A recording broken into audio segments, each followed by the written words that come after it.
मैं तो कहती हूँ जो असली जो जिम्मेवारी है, जो हमारे मठाधीश हैं, बड़े महामंडलेश्वर हैं, बड़े संत हैं, वो कहाँ है? वो भी थोड़ा-सा अपनी बड़ी गाड़ियों से एसी रूम से बाहर आएँ, समाज की सुध लें कि आप इन डेरों के ऊपर जैसे नहीं होता कि कुंडली मारकर नाग बैठा होता है संपत्ति के ऊपर, केवल बैठने का काम नहीं करें। आप भी तो एसी रूम में बैठे हैं, आपके पास लग्जरी गाड़ियां हैं, तो आप भी तो वही काम कर रहे हैं।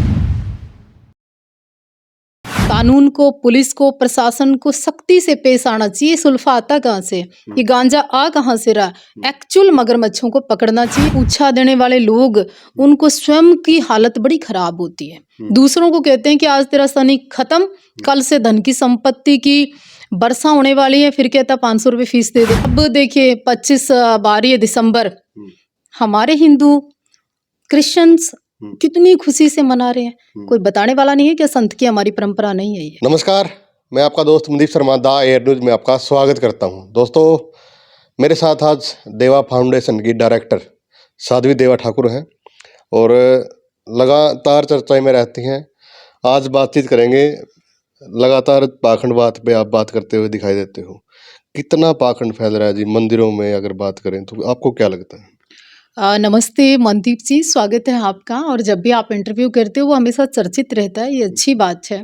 आपने कहा कि पाखंड कितना, पाखंड की कोई लिमिट ही नहीं है, पाखंड का कोई स्तर ही नहीं है और दायरा भी नहीं रहा। अब तो आप देखते हो कि भगवे के अंदर, संतों के अंदर, और अब तो गांव-गांव जो पूछा देने वाले लोग हैं, संत का रूप धारण करके जिस तरह का वहम, लोग मानसिक रूप से इतने बीमार हो गए। जनता तो पहले गरीब है और आज ये जितने पाखंडियों ने, कुछक बाबाओं के नाम पर समाज को लूट लिया और बड़ी बड़ी दुकानें समाज में इन पाखंडियों ने खोल दी, जिससे कि देश, समाज, युवा बर्बाद हो रहा है। आप देखते हैं एक बाबा तख्त पे बैठा है, 5, 7, 10 सुल्फा पीने वाले चेले नीचे बैठे हैं, फिर 5, 7 रीलें वो अपना निकाल देते हैं, धुआं ऊपर तक नाक में से।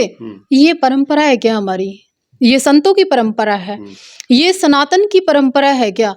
अब मतलब किस किस को हम टारगेट करें, इसके ऊपर ना थोड़ा सा कानून को, पुलिस को, प्रशासन को सख्ती से पेश आना चाहिए। सुल्फा आता कहाँ से? ये गांजा आ कहाँ से रहा? एक्चुअल मगरमच्छों को पकड़ना चाहिए, नहीं तो धर्म को, समाज को, दोनों को लॉस हो रहा है। एक बात आती है कि पूछा पतरा दिखा दें, भाई भविष्य देख देंगे, अगर कुछ घर में गड़बड़ है तो वो बता देंगे। कितनी सच्चाई होती है इनमें?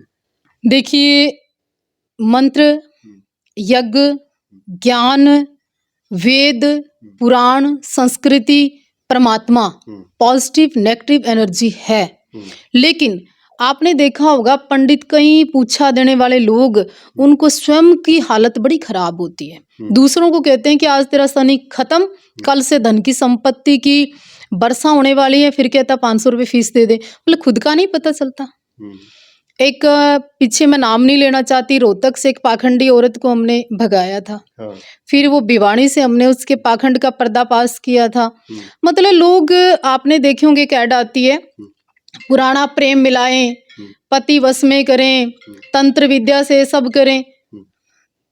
किस युग में जिंदा है आप लोग? मैं तो कहती हूँ जो असली जो जिम्मेवारी है, जो हमारे मठाधीश हैं, बड़े महामंडलेश्वर हैं, बड़े संत हैं, वो कहाँ है? वो भी थोड़ा-सा अपनी बड़ी गाड़ियों से एसी रूम से बाहर आएँ, समाज की सुध लें कि आप इन डेरों के ऊपर जैसे नहीं होता कि कुंडली मारकर नाग बैठा होता है संपत्ति के ऊपर, केवल बैठने का काम नहीं करें। हमारे युवाओं को, हमारे देश को, हमारे समाज को, हमारी संस्कृति को, हमारी धरोहर को बचाने का एक्चुअल जो संतों का काम है, वो संत आज नहीं कर रहे हैं। आप भी तो एसी रूम में बैठे हैं, आपके पास लग्जरी गाड़ियां हैं, तो आप भी तो वही काम कर रहे हैं। हाँ, तो कर रही हूँ ना जगाने का काम, आपके माध्यम से बोल रही हूँ ना, आप लोग जगाइए। मैं कहती हूँ ना युवाओं को संत समाज जोड़े, मैं कहती हूँ ना इनको दीक्षित करिए, इनके चोटे काटिए, इनको बताइए, मंत्र जंत्र की बात बताइए ना इनको। कहती हूँ ना, ऐसे नहीं कहती कि संत के पास गए, महाराज जी मुझे दीक्षा दे दो, मुझे संत बना दो, या महाराज जी मुझे कर दो। नहीं नहीं नहीं, तुम योग्य नहीं हो, तुम नहीं कर सकते। क्यों नहीं कर सकते? मनोबल बढ़ाइए ना, पंडित उसको पूर्ण पंडित करिए ना। आप देख रहे होंगे आज पंजाब में एक अकेला युवा अमृतपाल कितने लोगों को सिख बना दिया। तो ये हमारे संत यहाँ क्या कर रहे हैं? क्यों हमारे लोग धर्म से विमुख हो रहे हैं? क्यों ईसाई बन रहे हैं? अब देखिए 22 दिसंबर हमारे हिंदू क्रिश्चियंस कितनी खुशी से मना रहे हैं। कोई बताने वाला नहीं है कि संत की हमारी परंपरा नहीं है ये। तो ये मैं कहना चाहती हूँ।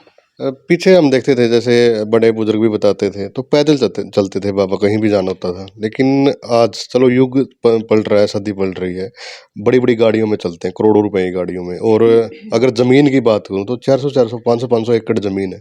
तो बाबा को भी चाहिए कि कुछ संस्थाओं के जरिए काम करे कुछ। बाबाओं को नहीं चाहिए, असली एक्चुअल जो दायित्व है वो हमारे संतों को बड़ी बड़ी जायदाद देके इसलिए गांव के पीठाधीश्वर मठाधीश बनाया जाता था कि यहाँ से वो विद्या, यहाँ से वो ज्ञान, यहाँ से समाज के गरीब वर्ग का उद्धार, असली कैंप लगाएं, ब्लड डोनेशन कैंप लगाएं, आई कैंप लगाएं, समाज में गर्मी सर्दी वस्त्र बांटे, गरीब लड़कियों की शादी करें। मठों के ये काम होते थे।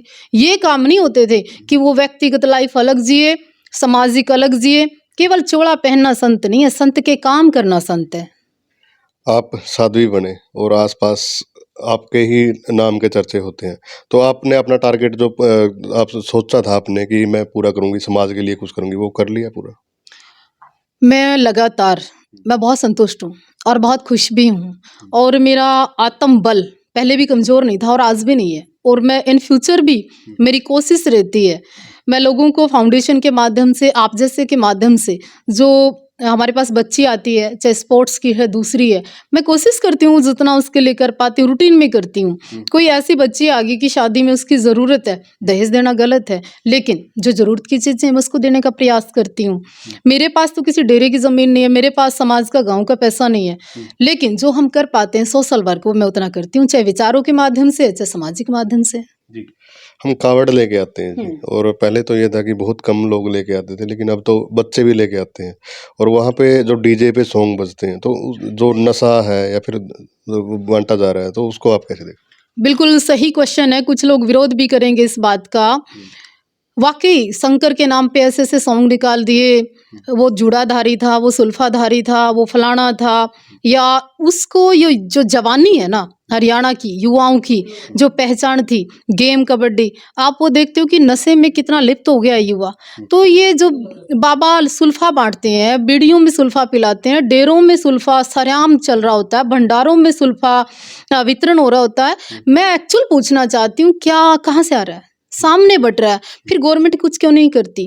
तो ये शंकर के नाम पर, हनुमान जी के नाम पर, देवी के नाम पर, चाहे वो किसी तरह का पाखंड है, वो गलत है। इसी तरह हमारी संस्कृति का लॉस हो रहा है और इसीलिए लोग हमारे मंदिरों में नहीं, दूसरी चीजों में ज्यादा जा रहे हैं। यही कारण है। सरकार भी कुछ नहीं कर पाती, क्योंकि जैसे अगर आप कई उदाहरण लाएं, अगर आपको कोई भी सरकारी तंत्र यहाँ पे आता है तो साथ में गांव खड़ा हो जाएगा, ये भी दिक्कतें होती हैं। सरकारी तंत्र के सामने गांव क्या करेगा? गलत गलत है, सही सही है। आप रूटीन में सारी चीजें ध्यान रखनी चाहिए। समाज के बड़े लोगों का दायित्व है। अब ये जो नए नए कई सरपंच बनकर आए, जिनको पता ही नहीं करना क्या है, कई बाबा लोग भी इसी तरह निकल कर आए जिनको पता ही नहीं क्या करें। तो नशे की ओर नहीं, युवाओं को, युवाओं की जवानी को हरियाणा में इस तरह के करके दिखाना चाहिए कि नशे के खिलाफ एक बड़ी मुहिम छेड़नी चाहिए, बातें नहीं। तो आप क्या कुछ संदेश देना चाहोगे?